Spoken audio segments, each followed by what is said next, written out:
Today, we talk about how to create the best navigation structure for your website. This show is for everyone working at the coalface. Digital, business, marketing, social.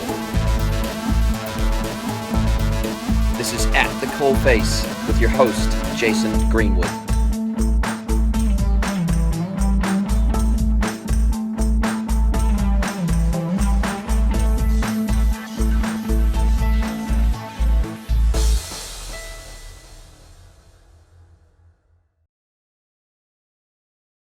Hello everybody, it's Jason Greenwood and this is episode 11 of At the Coalface. Seriously pumped today. We're well and truly into the double digits now of At the Coalface. The feedback that I've been getting has been pretty good, been pretty positive. I think people are enjoying sort of getting that behind the scenes look at digital, getting that behind the scenes look at some of the e-commerce pieces, some of the business pieces, some of the marketing pieces. So hopefully you're finding this useful.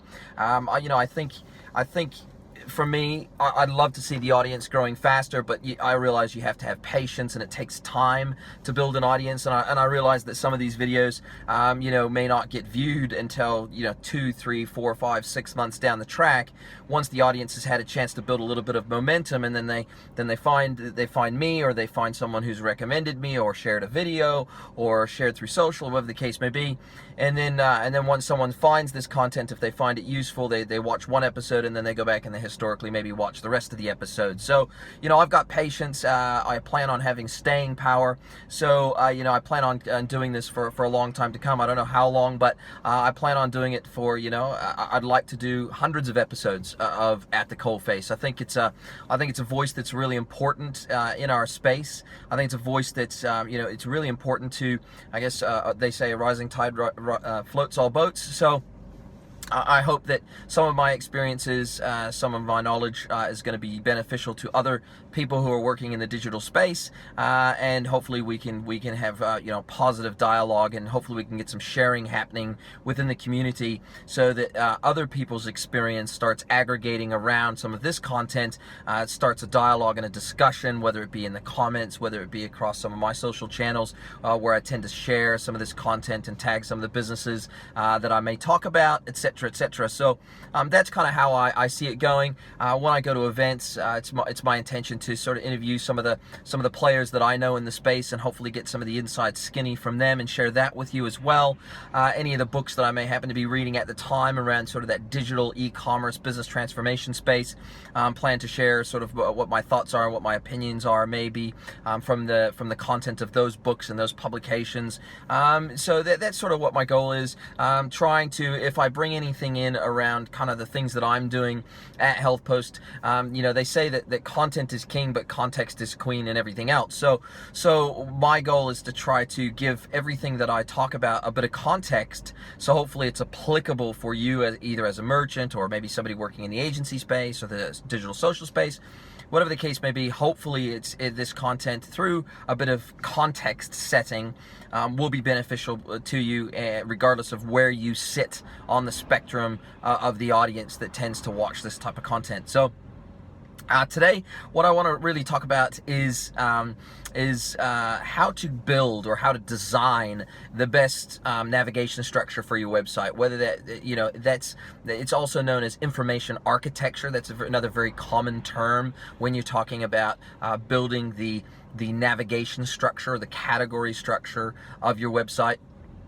And I've had to assist many businesses with this process, because sometimes, oftentimes, especially with an e-commerce website, the navigation structure, the catalog structure in particular, tends to grow organically over time. As businesses add new categories of products to their website, new subcategories of products to their website, new ranges, new brands, etc., they tend to just organically grow over time. Now that's great, because obviously you need to be able to merchandise and showcase your new products, etc., but it doesn't often get a holistic look in terms of a top-down look at the entire navigation structure and how it could possibly be structured to allow the search and find process of the site visitor to happen a lot more quickly, with a lot less friction, with a lot fewer clicks, with a lot more cohesion, and with basically a lot more logic and thought put behind that navigation structure. And the second thing that I see that is all too common is that there's two approaches that I like to, in terms of how we look at crafting an information architecture setup for a site or the navigation structure.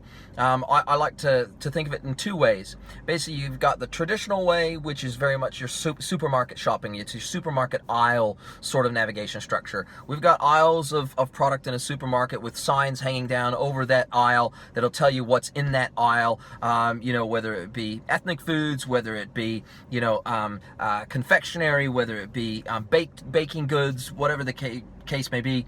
Supermarkets very much have that aisle structure with signs over the aisle, and then you walk down the aisle and you see products on either side of you. So that's kind of how a lot of e-commerce sites approach their navigation structure, is very much like a supermarket. Now, the second way in which you can craft, and this doesn't have to be to the exclusion of the supermarket aisle modality, but certainly it can be either in addition to, or it can be in place of that supermarket mentality.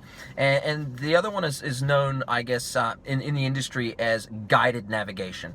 And I know that sounds kind of maybe a little bit tricky, or sounds maybe a little bit complex, but all it means is that what you're trying to do is create very much a consultative process, a guided process through that navigation structure, similar to what you would find in a retail shop, where you might have either a customer service person or a salesperson, more importantly, over the counter assisting you with that purchase. So if we were to try to give an example of how you might create a guided navigation structure, we have to get into the mind of a salesperson who would be working behind the counter, and the kind of qualifying questions that they would start asking before they would present a range of products to the customer to consider to purchase.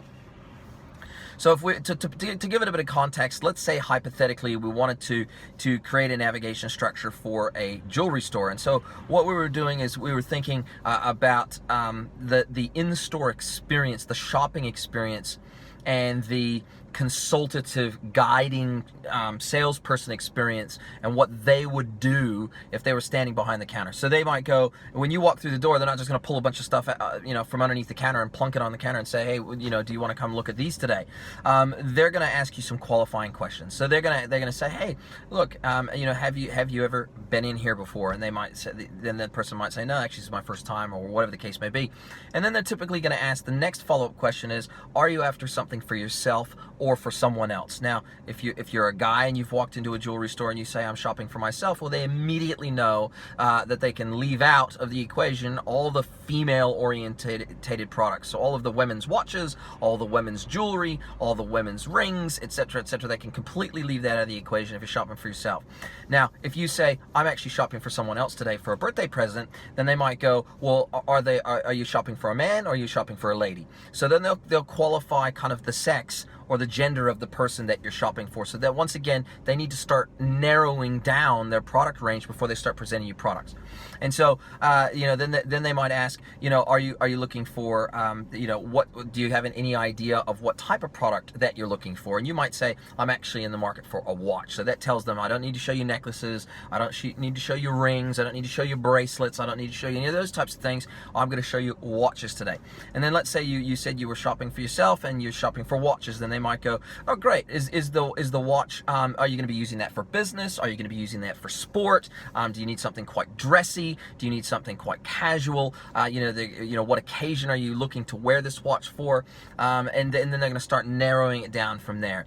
And then once they've asked a whole bunch of qualifying questions like that, then and only then will they typically know what they want to present. So they might ask you, do you have a preference in terms of brand of watch? So going back to that I guess best jewelry store shopping experience if you're the customer, and that pre-qualification process of question and answer that a salesperson would provide. So that's the guided navigation experience. And so if we were trying to copy that experience, we might put a parent category called shop by, and then we might have underneath that, we might have gender, and so we might have men, women, and children. We might do shop by color if we were a fashion brand, and we might do red, blue, black, green, whatever the range might be. If we were talking shoes, then we might say, we might have a shop by heel height if it was women's shoes, low, medium, and high heel, or toe type, and it might be pointed, square, and peep toe or open toed shoe. So whatever your product range is, think of the types of questions that a salesperson selling your product would typically ask if a customer let's say you had a retail shop. Even if you don't, just imagine you did have a retail shop. So let's say you're selling camera equipment or memory cards or something like that, and someone comes into your retail store, and let's say you sell all sorts of camera equipment, and you might ask them, hey, are you looking for a camera today? Are you looking for accessories for a camera? And they said, no, I'm looking for accessories for a camera. You typically say, well, what type of camera do you have? What model of camera do you have? So that way you're starting to point them in the right direction. So then you might have a shop by brand. You might have a shop by camera type, so DSLR, point and shoot, etc., etc. So those that is really the two types of navigation structure we're talking about here. We're talking very much about the supermarket navigation structure, and we're talking about the guided navigation structure. Now, the final piece of this, or there's actually two major pieces left to discuss, and that really is the info pages, the CMS pages of your website, and what structure those need to take. And no one can really tell you what that structure needs to be. But typically what you will do is you will have certain customer profiles or personas that you will have created to craft your shopping experience around, so that you make sure that whatever these types of personas are, and they should be representative of certain customer types that you're targeting, you want to make sure that you would answer all of the questions that someone of that customer group or that customer profile or persona would have during their shopping experience. And that's typically based on their personality type, it's based on their age, it's based on their gender, it's based on a few key factors that help you craft these imaginary customers, these imaginary personas of customer. So you start thinking about what types of information they're going to want as they're traversing your website before they make a purchase. So there's a whole lot more typically than just product information that they're going to want. They're going to know a little bit about your story. They're going to want to know about your history. They're going to know about site security. They're going to want to know about shipping. They're going to want to know what happens if I need to return a product. They're going to want to know what your RMA process is. They're going to know what your contact details are, whether you're a physical shop and you've got a physical address in case they have an issue, or whether you're purely online. There's a whole lot of information that typically a customer is going to want to give them confidence, particularly if they've never purchased with you before. You're going to want to give them confidence that they're doing business with a secure website, and all those traditional pieces of information that you want. You might have a FAQ section of your website for your frequently asked questions. You might have a knowledge base, which is really, can either be a blog system that you may have that provides additional information, educational information around your product set or your vertical. And so, in terms of what you put in to those information or those CMS or those content pages and what that structure looks like, sometimes that information will need to be in the header, and sometimes it will need to be in the footer. Sometimes you can even embed key areas or key sections that would be traditionally put into your primary catalog navigation. When I say catalog navigation, I'm talking your product and category navigation. So that's your catalog navigation.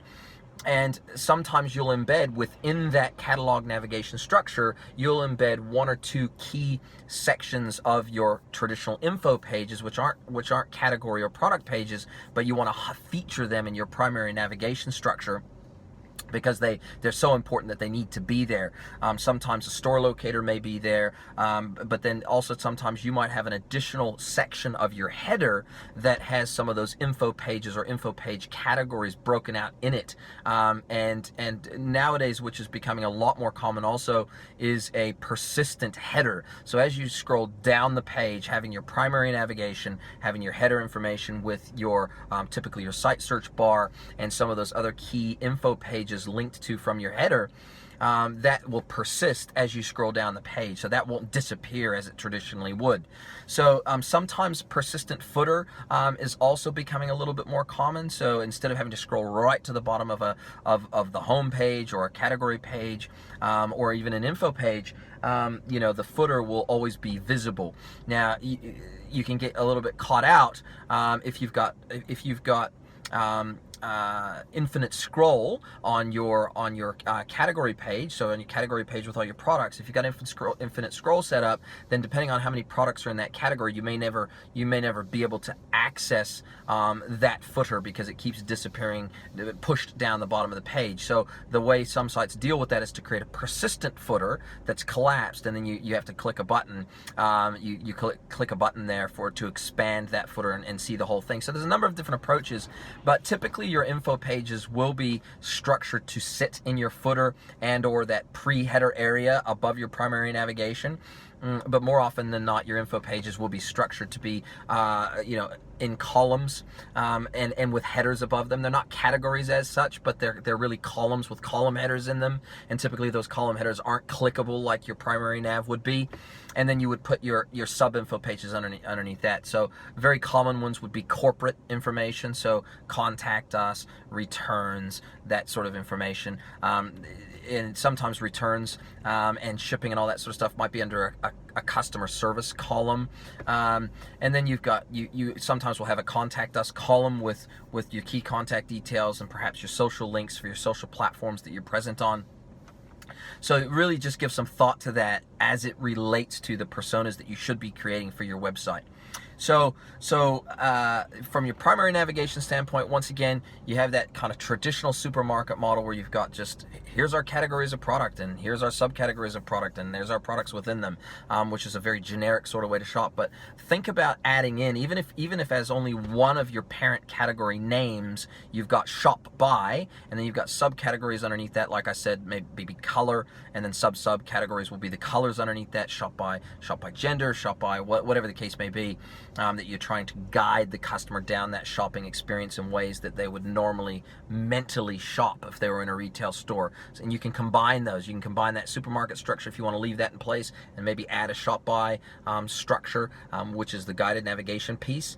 You can combine those together to join that experience together so that you meet every persona's needs. The final piece that is worth a bit of time and a bit of thought and a bit of energy, and there will be a little bit of overlap if you implement a shop by structure. There will be a bit of overlap in what typically is found in there and your product attributes. And so the easiest way to think about setting up your product attributes so that you can create those either as facets within a category that you can then filter and drill down into and narrow down what's visible in that category based on those product attributes.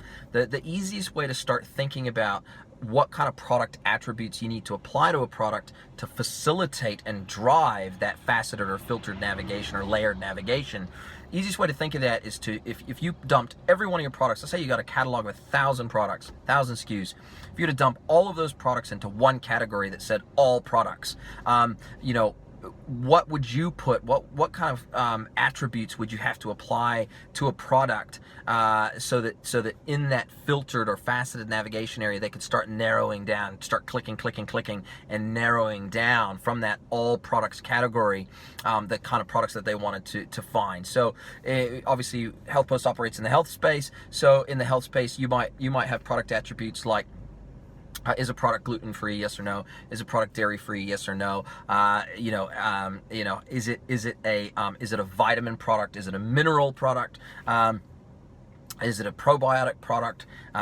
So there's a whole, and then obviously drilling down by brand is a major one as well for most for most sites that carry multiple brands, a product brand is one of the key facets or attributes that they need to apply to a product. And then once again, going back to a previous episode, if you want to drive any site-based information off of an attribute, so let's say you wanted to tell about the history of a particular product or something like that, and you wanted to link that to an attribute, so that bit of content that you've created gets triggered against every single product that has that attribute assigned to it. Start thinking about those types of things too. So attribute triggered content or attribute linked content. So those are really the major areas. So starting to think about the shopping experience as if you were talking to a salesperson, integrating that nice and cleanly into that traditional supermarket shopping type of experience, thinking about the type of information from your info pages perspective that your personas would need to have to be able to make that shopping decision confidently, and presenting all of the information around your business that really a customer might normally ring up and call and ask you. So your hours of operation, if you also have retail stores, a store locator if you do have retail stores, all those types of things that are outside of your traditional catalog navigation. And then finally, the attributes that you need to apply to products to drive your faceted and layered navigation within categories. So those are the major areas. Hopefully that has been helpful to you, and love to hear your thoughts and your experiences about how you've built out your navigation structure and how that's worked out for you, and maybe the kinds of additional thoughts that this video has spurred for you. Has it sort of jogged your thinking around how you can possibly improve your site navigation for your customers?